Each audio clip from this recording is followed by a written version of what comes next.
연일 400명대 신규 확진자가 이어지는 가운데 오늘 3주 전 접종자를 대상으로 화이자 백신 2차 접종이 시작됐습니다. 지금까지 한 번이라도 백신을 맞은 접종자 수는 70만 명에 육박하고 있습니다. 미국 애틀란타 연쇄 총격 희생자 중 한국계는 50대에서 70대 여성으로 일부는 생활 형편이 어려웠던 걸로 나타났습니다. 바이든 미 대통령은 침묵하는 건 공모하는 것과 같다며 차별과 혐오에 맞서 행동해야 한다고 말했습니다. 오늘 저녁 6시쯤 일본 동북부 미야기현 앞바다에서 규모 6.9의 강진이 발생했습니다. 35일 만에 다시 일어난 강진으로 한때 지진 해일주의보가 발령됐고 정전과 고속철도 운행 중단 등 피해가 잇따랐습니다. 오세훈, 안철수 두 야권 서울시장 후보가 선거운동 시작 전까지 단일화하기로 하고 여론조사 방식에도 합의했습니다. 민주당 박영선 후보는 서울 강북권 공약을 발표했습니다.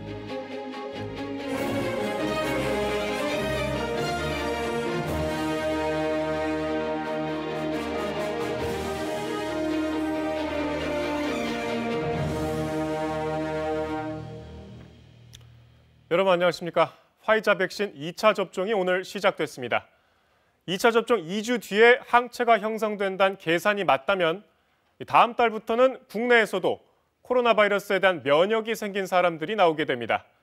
집단 면역을 향한 여정은 이렇게 더디지만 꾸준히 진행되고 있습니다. 이 더딘 걸음이 끝내 목적지에 이르길 희망하며 오늘 9시 뉴스 시작합니다. 먼저 임재성 기자가 2차 접종 현장을 담아왔습니다. 기대 반 우려 반. 화이자 백신 첫 접종 현장은 무거운 긴장감으로 가득했습니다. 3주 만에 다시 시작된 2차 접종. 오늘도 안 아프니까 여기는 문지르지 마시고 2분 정도 쉬는 1호 접종자 정미경 씨도 부담감보단 안도감이 컸습니다. 오늘 2차는 너무 편안하게 맞았어요. 그리고 주사 맞을 때 아플 거라고 정말 1차보다 더 아플 거라 그래서 조금 겁을 먹었는데 따끔했지 하나도 안 아팠어요.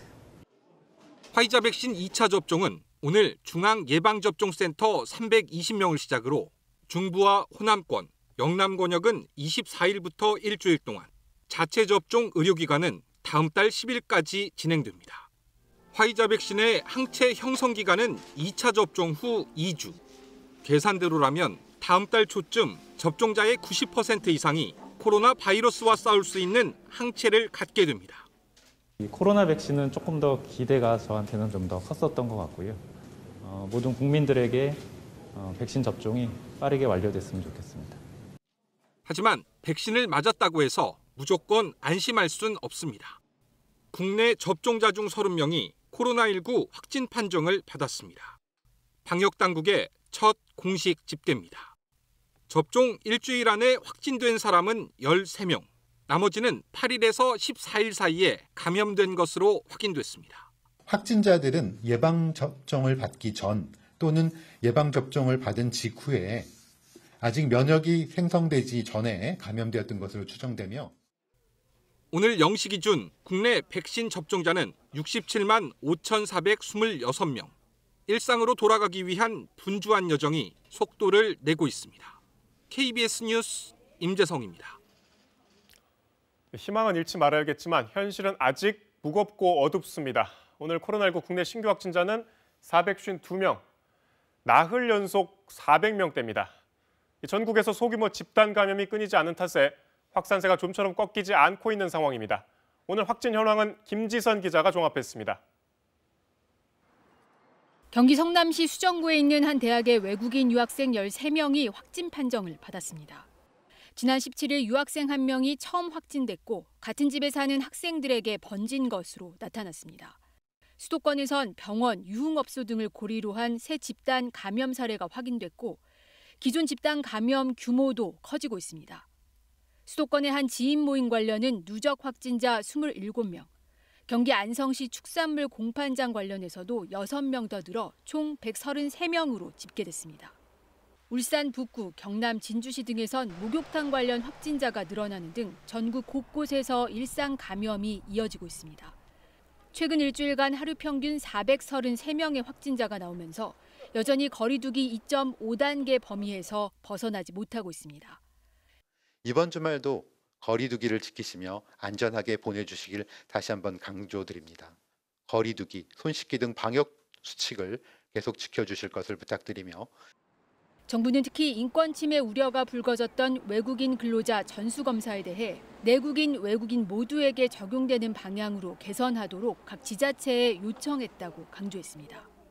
차별 없이 우리 공동체 구성원 모두를 감염으로부터 안전하게 지키기 위한 방역입니다.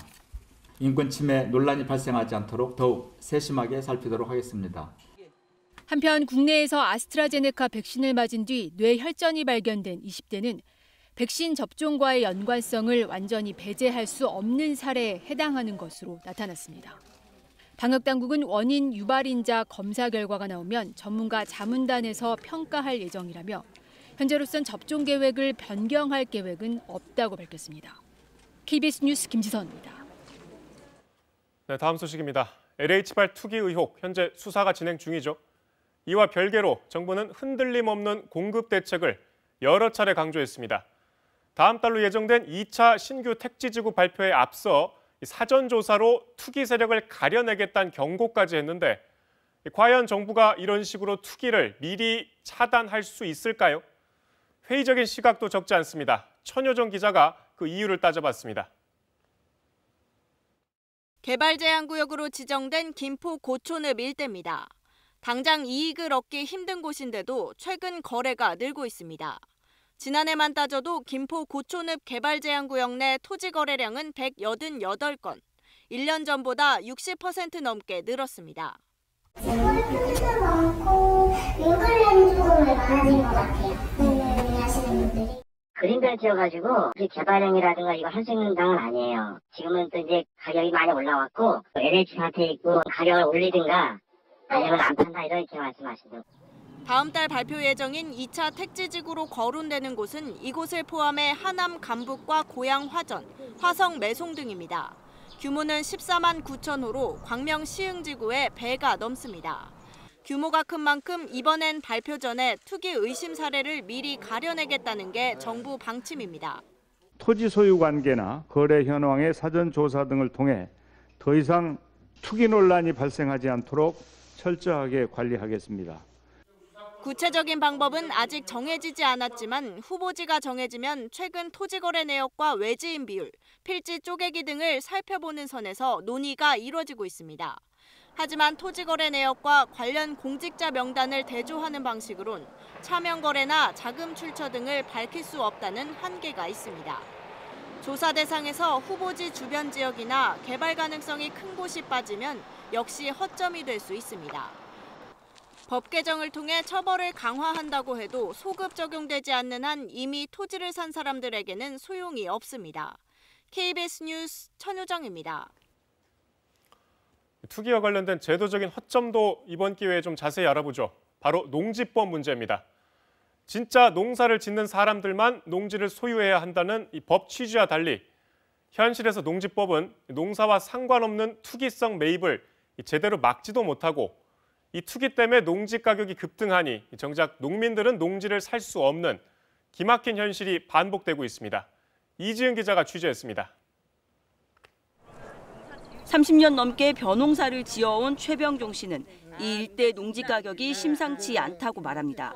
도시철도가 개통되면서 최근 10년 새 주변 농지값이 크게 올랐기 때문입니다. 5년 전 외지인이 사들인 3,300제곱미터 규모의 이 땅도 소유자만 40여 명으로 쪼개기 투기가 의심됩니다. 당시 시세의 3배 넘는 값에 팔렸고 가격 오름세는 계속되고 있습니다. 3년, 4년 전만 해도 한 4, 50만 원 갖들었어요. 근데 여기가 지금 다 100만 원이 넘어요. 농지를 사가지고 농사를 짓는 거는 좀 불가능하고요. 실제로 경남과 경기 4개 시군을 대상으로 농지 거래 가격을 살펴보니 연평균 7%씩 올랐습니다. 10% 넘게 오른 곳도 있습니다. 최근 20년간 비농업인 소유 농지 면적은 해마다 0.6%씩 늘어났지만 경지 면적은 오히려 0.8%씩 줄었다는 조사 결과도 있습니다. 값은 뛰고 실제 농사를 짓는 땅은 그만큼 사라지고 있는 겁니다. 현행 농지법은 농업에 이용되지 않는 농지는 정당한 사유가 아닌 경우 처분하도록 규정하고 있지만 실제로는 제대로 안 되고 있습니다. 경작 여부는 소유주가 작성한 농지원부를 토대로 조사하는데 농지원부 등록 농가는 전체의 절반에도 못 미치기 때문입니다. 이 투기꾼들에서 농지가 계속 올라가는 부분에서 농민들은 농지를 소유할 수 없고 도대체 누구의 땅인지 굉장히 궁금해합니다. 어떻게 그들이 농지를 소유하게 됐는지. 농민단체는 농지 전수조사를 거쳐 투기 의심 농지 현황을 확인하고 농지 취득 절차 강화와 투명한 농지 관리를 담은 농지법 개정을 촉구하고 있습니다. KBS 뉴스 이지은입니다. 네, 미국 애틀랜타 총격 사건으로 희생된 한국계 여성 4명의 신원이 공개됐습니다. 이 현지를 찾은 바이든 대통령은 이번 사건 배경에 증오와 폭력이 있다고 지적했는데요. 현지 연결해 자세히 알아보겠습니다. 네, 김기현 특파원, 신원이 공개된 한국계 희생자들 모두 50대에서 70대 여성들이었다면서요. 네, 애틀랜타 풀턴 카운티가 희생자들에 대한 사인을 공식 발표하면서 신원이 나온 겁니다. 희생자는 74살 박모 씨, 그랜트를 성으로 하는 51살 여성, 69살 김모 씨, 63살 유모 씨 등으로 모두 여성입니다. 사인 역시 모두 총격으로 나타났습니다. 고인들 가운데 한 명은 한국 국적을 보유한 영주권자, 다른 3명은 미국 시민권자인 것으로 알려졌습니다. 희생자 가운데 일부는 유족들이 당장 생계를 걱정해야 할 만큼 어려운 생활을 했던 것으로 나타났습니다. 실제 희생자 아들 23살 랜디 박 씨는 인터넷에 올린 글을 통해 싱글맘으로 자식만 바라보며 살던 어머니가 희생됐다면서 장례비는 물론 월세와 생활비를 걱정해야 하는 처지에 대한 도움을 호소하기도 했습니다. 평소 희생자를 알고 지냈던 지인의 설명 들어보시겠습니다. 이분들은 누가 도와주는 분도 없어요. 무슨 사고 나고 그러면 도와주는 사람도 없어요. 그리고 멀리 한국에서 비참하게 오신 분들이 많아요. 네, 이런 가운데 바이든 대통령도 현지를 찾았죠. 증오와 폭력에 맞서야 한다, 이런 발언을 내놨는데 어떤 뜻일까요? 네, 애틀랜타를 찾은 바이든 대통령은 일단 이번 범행의 구체적 성격에 대해선 정확히 규정하지는 않았습니다. 하지만 너무나 많은 아시아계 미국인들이 공격당하고 있다면서 폭력에 침묵하는 건 공모하는 것과 마찬가지라고 지적했습니다. 그러면서 미국 사회 전반에 만연한 차별과 혐오에 맞서는 목소리를 내고 행동에 나서야 한다고 촉구했습니다. 바이든 대통령 발언 들어보시겠습니다. Our silence is complicity. We cannot be complicit. We have to speak out. We have to act. 카멀라 해리스 부통령은 한 발 더 나아가 희생자들이 대부분 아시아계라는 점을 강조하면서 증오 범죄 가능성에 무게를 싣는 발언을 내놓기도 했습니다. 미 하원에선 희생자들에 대한 추모와 묵념의 시간을 가졌고 미국 내 최대 한인 거주 지역인 LA에서는 증오 범죄를 규탄하는 차량 시위도 벌어졌습니다. 지금까지 애틀랜타에서 전해드렸습니다. 네, 이틀간 미국 알래스카에서 열린 미국과 중국의 고위급 회담이 갈등만 재확인한 채 아무런 성과를 내지 못하고 끝이 났습니다.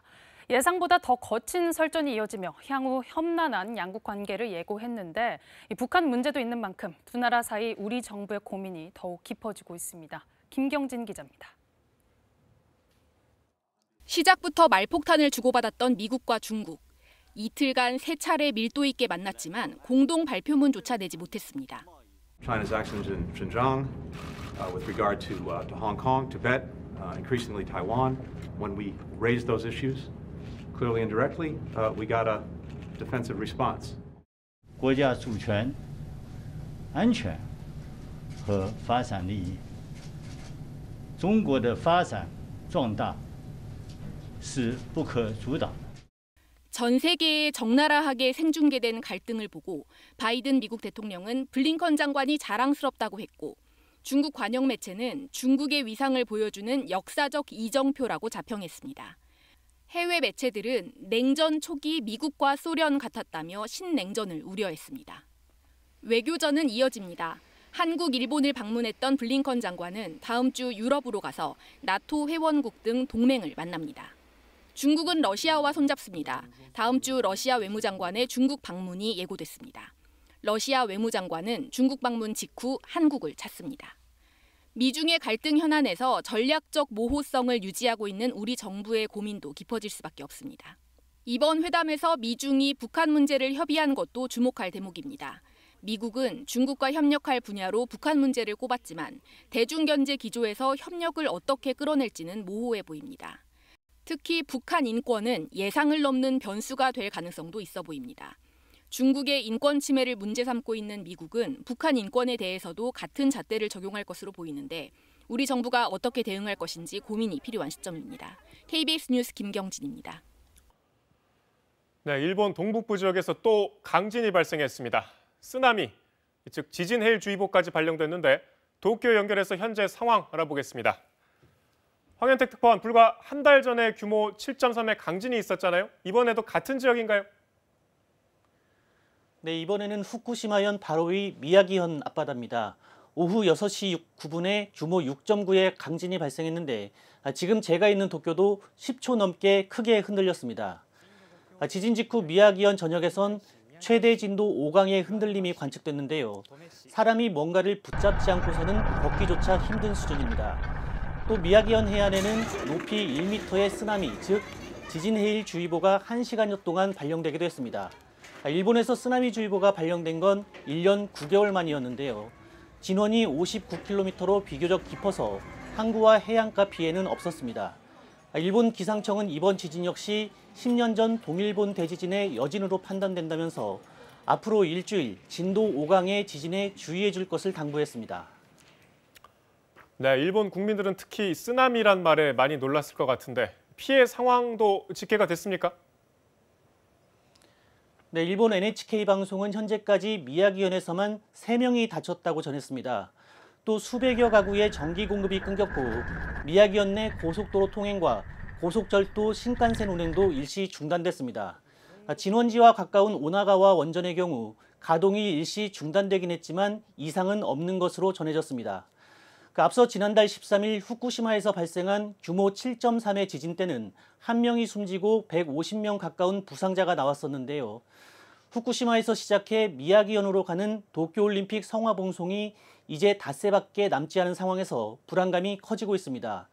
현재 일본 정부는 총리관저 위기관리센터에 연락실을 설치해 비상 상황에 대비하고 있습니다. 지금까지 도쿄에서 전해드렸습니다. 이번에 서울시장 보궐선거 관련 소식입니다. 국민의힘 오세훈, 국민의당 안철수 후보, 단일화 방식을 놓고 양보 경쟁을 벌이면서 정치를 희화화한다는 지적까지 나왔죠. 두 후보가 휴대전화 100%, 또 경쟁력과 적합도 조사로 일단 가닥을 잡았습니다. 민주당 박영선 후보는 강북 지역을 찾아서 강북권 공약을 발표했습니다. 박진수 기자입니다. 서로 통큰 양보를 주장했지만 접점을 찾지 못했던 오세훈, 안철수 후보. 어젯밤 다시 만났습니다. 법정 선거일 날은 반드시 한 명의 후보가 선거운동을 할 수 있도록 그 전에 무슨 일이 있어도 여론조사를 다 끝내자 하는 말씀을 나눴습니다. 양측은 오후 들어 단일화 방식의 큰 틀에 합의했습니다. 조사 방식은 휴대전화 가상번호 100%, 두 개 여론조사 기관이 민주당 박영선 후보와의 경쟁력과 단일 후보 적합도를 각각 조사한 뒤 50%씩 반영하는 방식입니다. 여론조사 시기나 구체적인 문항과 문구는 확정되지 않았습니다. 양측은 내일 오전 마무리 협상을 이어갈 예정입니다. 더 이상 합의할 게 남아있지 않습니다. 그리고 또 여론조사 전문가들도 어떤 기술적인 문제점에 대해서도 이야기하는 사람들이 없습니다. 민주당 박영선 후보는 정책 공약에 집중했습니다. 박 후보는 서울 강북을 찾아 맞춤형 공약을 내놨습니다. 고도지구와 도시재생구역의 규제 완화를 통해서 주택 공급을 확대하고 주거 환경폭을 대폭 개선하겠습니다. 민주당은 이번 선거가 오세훈, 안철수 두 후보의 정치 희화화의 장으로 변질되고 있다며 단일화 과정이 서울 시민을 황당하게 만들고 있다고 비판했습니다. KBS 뉴스 박진수입니다.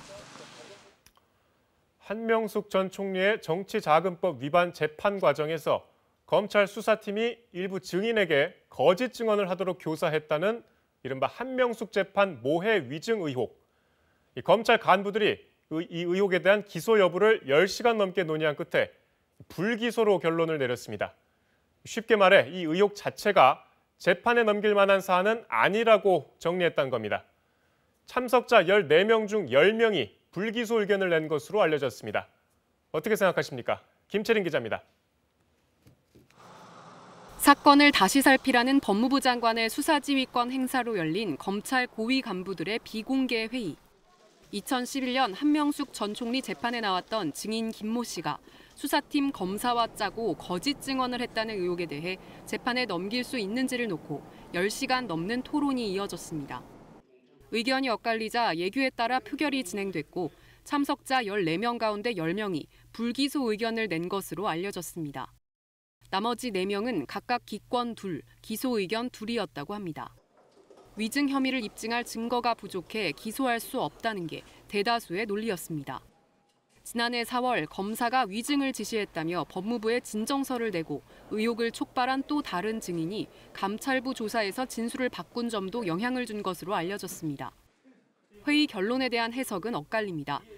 표차가 컸던 만큼 당초 범죄로까지 보기엔 무리였고 논란을 종결시키는 계기가 되리라는 지적이 나오는 한편 일부 관련자의 폭로가 있었음에도 검찰이 제 식구 감싸기로 결론 내린 게 아니냐는 시각도 있습니다. 사건 조사 담당자로 회의에서 기소 의견을 개진한 대검 감찰부 이문정 연구관은 오늘 저녁 페이스북에 쓴 글에서 어렵게 용기를 내준 사건 관계자들에게 미안하고 마음이 무겁다고 밝혔습니다. 회의 결과에 대해선 만장일치 불기소가 아닌 데 대해 감사한다고만 언급했습니다. 이달 초 대검의 무혐의 결론에 의문을 제기하며 사건을 다시 심의하라고 지시했던 박범계 법무부 장관은 별다른 입장을 내놓지 않았습니다.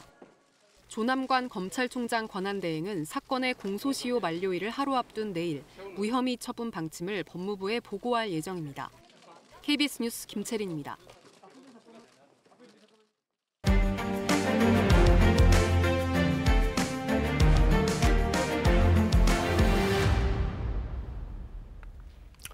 네, 올해 아카데미 6개 부문 후보에 선정된 작품이죠. 영화 미나리의 주연 배우 한예리 씨 나와 있습니다. 어서 오십시오. 네, 안녕하세요. 배우 한예리입니다. 먼저 여러 군데에서 밝히셨지만 좀 소감부터 여쭙지 않을 수 없겠습니다. 네, 일단 아카데미 후보 6개 후보에 올라서 지금 굉장히 기대가 되고요. 그리고 한편으로는 너무 신기하고 떨리는 하루하루를 보내고 있어요. 네. 최근에 이제 미국에서는 좀 아시아인을 겨냥한 혐오 범죄도 있었는데 반면에 이제 영화 미나리는 이 한국인 이주 노동자들 이주의 역사를 좀 따뜻하게 조명한 작품인 것 같아요. 네. 좀 부모님 세대를 연기하신 셈인데 몰입하는데 조금 괜찮으셨습니까? 사실 제가 이민자의 어떤 마음을 대변하는 역할이긴 하지만 제가 그랬던 경험은 없거든요. 그래서 좀 더 제가 있는 이 상황들을 그대로 받아들이면 되겠다라는 생각을 더 많이 했고요. 주도적으로 뭔가 일을 해내고 일을 만들고 그랬던 사람은 상대적으로 제이콥이라는 인물이었기 때문에 모니카는 그 벌어지는 상황들 안에서 그거를 그대로 받아들이면서 오히려 연기를 하면 될 것 같다는 생각을 했었고요. 말씀을 해주셨으니까 영화 얘기 조금 해보겠습니다. 이게 네. 연기하신 모니카라는 캐릭터가 그러니까 이제 남편은 좀 미국 사회에서 성공을 위해서 좀 가족보단 일에 더 몰두하는 모습을 보이는데 네. 거기에 좀 공감을 못하는 캐릭터로 나옵니다. 저는 개인적으로 영화를 보면서 좀 안타까웠는데 네. 이런 본인이 연기한 캐릭터에 공감을 하셨나요? 많은 분들이 모니카와 제이콥의 사이를 보고서 안타까워해 주신 분들이 많은데 아마 두 사람 다 같은 꿈을 꾸면서 이 미국이라는 나라에 도착했을 거라고 생각을 해요. 근데 이제 아이들을 키우다 보니까 현실적으로 많은 벽에 부딪히고 있었던 거고 그들이 처음부터 소통을 하지 않았다고는 생각하지 않거든요. 많은 소통이 있음에도 불구하고 나아지던 게 달랐던 거죠. 본인들이 선택했던 어떤 가족을 위하는 방법이 달랐던 것뿐이라고 생각하거든요. 근데 그 안에 사랑은 둘 다 가득했다고 생각을 하고요. 자신의 의견과 뭔가 가족을 위하는 방법이 좀 달랐을 뿐인데 글쎄요. 나중에는 이 둘도 계속 싸우면서 다시 잘 지내지 않았을까라는 생각을 합니다. 네, 주제가를 직접 부르셨어요.